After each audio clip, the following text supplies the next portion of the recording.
নমস্কার বন্ধুরা, আমি দেবপ্রসাদ গাইন চলে এলাম প্রত্যেক দিনের মতো আজকেও সিএএ নিয়ে কিছু কথা বলার জন্যে। কাননে কুসুম কলি ফুটিল, অলিরা গুনগুন গুনগুন গানে মধু আহরণে আবার আবার ছুটিয়া আসিল। অর্থাৎ বেশ কিছুদিন মানুষ একটু দম মেরেছিল থেকে এখন আবার এই ভোট গেল। এই দুদিন প্রচুর মানুষ আমাদেরকে ফোন করছে যে দাদা কিভাবে সিএ করতে হবে আমাদেরকে একটু গাইড করুন, কোথায় আসলে আমরা সিএতে আবেদন করতে পারবো।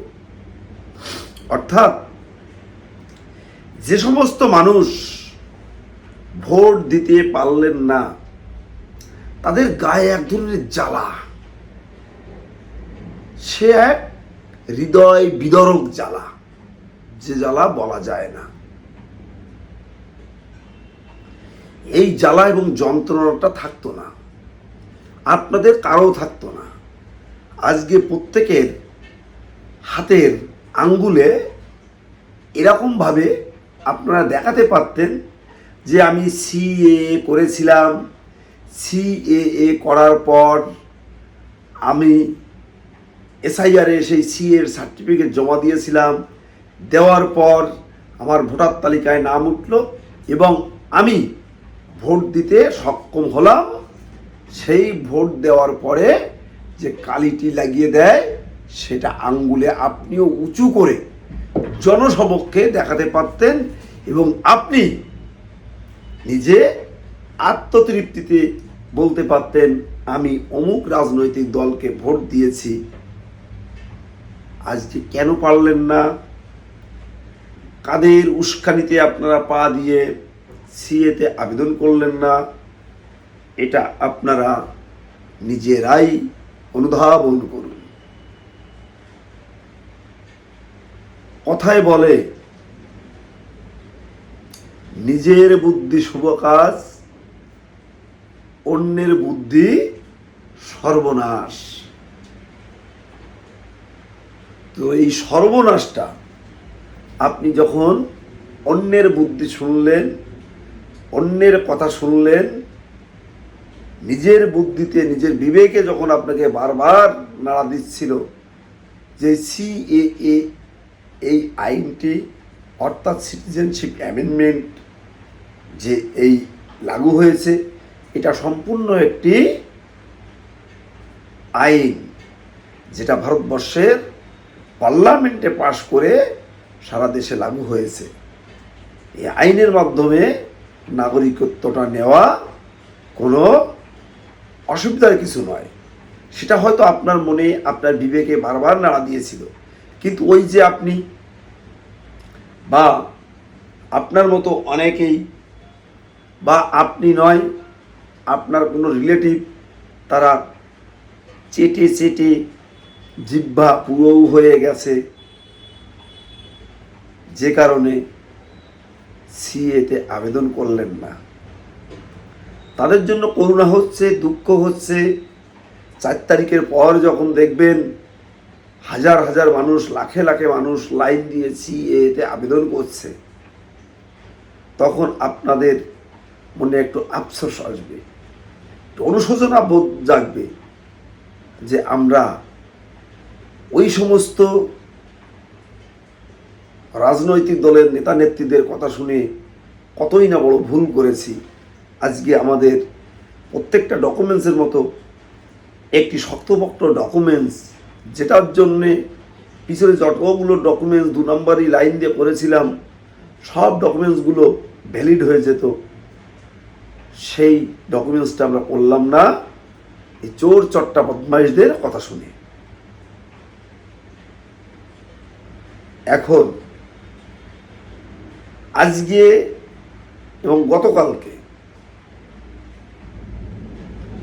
প্রচুর প্রচুর প্রচুর মানুষের ফোন পেয়েছি এবং গতকাল প্রায় 15 জন মানুষ আমার কাছে এসেছিল। সিএএ করতে হবে, কিভাবে করতে হবে, কি কি ডকুমেন্টস লাগবে। অনেকে আসলো, তাদের কাগজপত্র রেখে দিলাম, তাদের অ্যাপ্লিকেশন আগামী 3 দিনের মধ্যে হয়ে যাবে। রাজস্থান থেকে ফোন করছে, ইউপি থেকে ফোন করছে, উড়িষ্যা থেকে ফোন করছে, বিহার থেকে ফোন করছে, আপনার ঝাড়খণ্ড থেকে ফোন করছে কিভাবে সিএতে আবেদন করতে হবে। তারা ওখানে থেকেই আবেদন করবে, কিভাবে কি করতে হবে সার্বিক কথাগুলো আমি তাদের বলে দিচ্ছি।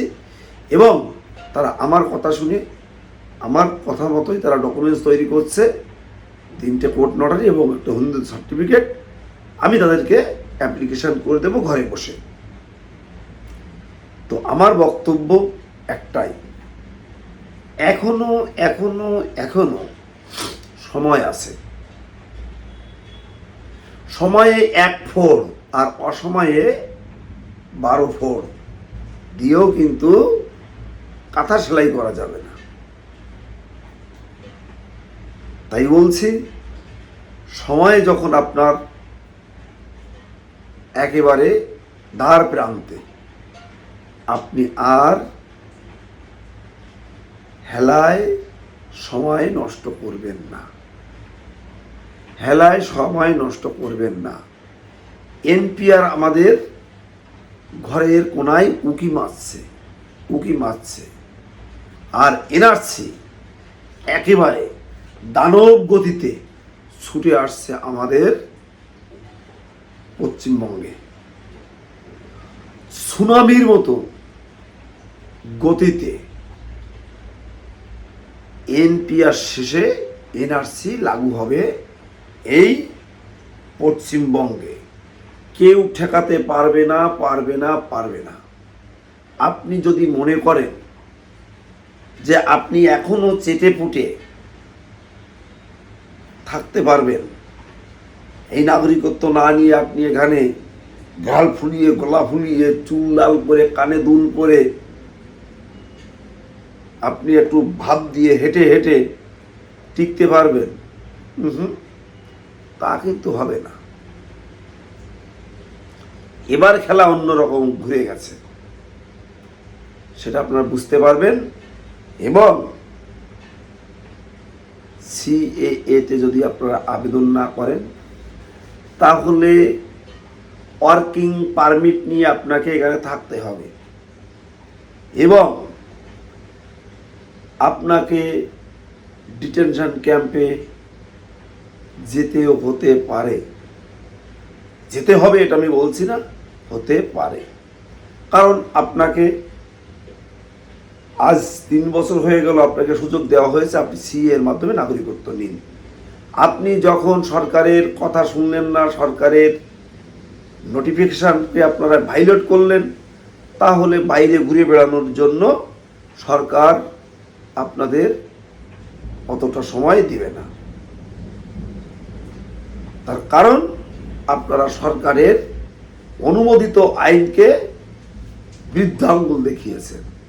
তার জন্য আপনাদের ডিটেনশন ক্যাম্পে থাকতে হতে পারে। এটা আমি জোর গলায় না বললেও আমি কিন্তু শয়ন স্বপনে, শিহরণের জাগরণে বুঝতে পারছি যে কি আমাদের জন্য আগামী দিন অপেক্ষা করছে। আমার প্রাণপ্রিয় উদ্বাস্তু মানুষ, উদ্বাস্তু বন্ধু, উদ্বাস্তু আমার মা, জেঠিমা, জ্যাঠামশাই, কাকা কাকিমা যারা আছেন, তাদের কাছে করজোড়ে অনুরোধ করব, আপনারা অহেতু কোনো চাটাজীবী, কোনো চটিচাটা, কোনো নেতা, হন্দর বন্দর গুন্ড বদমাইস্টের কথা শুনে সিএতে আবেদন করা বন্ধ করবেন না। দেখুন, সিএ করতে এমন কোনো কিছু কঠিন কাগজপত্র লাগে না। আপনারা আমার সঙ্গে যোগাযোগ করবেন। আমার ফোন নাম্বার 9804682324। আপনাদের সার্বিক সহযোগিতা আমি করব। সিএতে আবেদন করতে গেলে আপনি 2014 সালের 31শে ডিসেম্বরের ভিতরে ঢুকেছেন, তার একটি প্রমাণপত্র লাগে, যেটা Aadhaar card, voter card, ration card, PAN card, ব্যাংকের বই, জমির দলিল ইত্যাদি ইত্যাদি। এখানকার একটা ধর্মীয় সার্টিফিকেট, 3টে কোর্ট নোটারি। আর বাংলাদেশের আপনার অথবা আপনার বাবা অথবা আপনার মা অথবা আপনার ঠাকুরদাদা, আপনার পদদাদা, এদের জন্ম সার্টিফিকেট বা জমির দলিল, জমির পর্চা বা স্কুল সার্টিফিকেট ইত্যাদি ইত্যাদি ডকুমেন্টসের একটা হলেই আপনারা কিন্তু সিএএতে আবেদন করতে পারবেন। আপনারা যোগাযোগ করবেন, আমি আপনাদের সার্বিক সহযোগিতা করব। তো বন্ধুরা, ভিডিও বড় করছি না।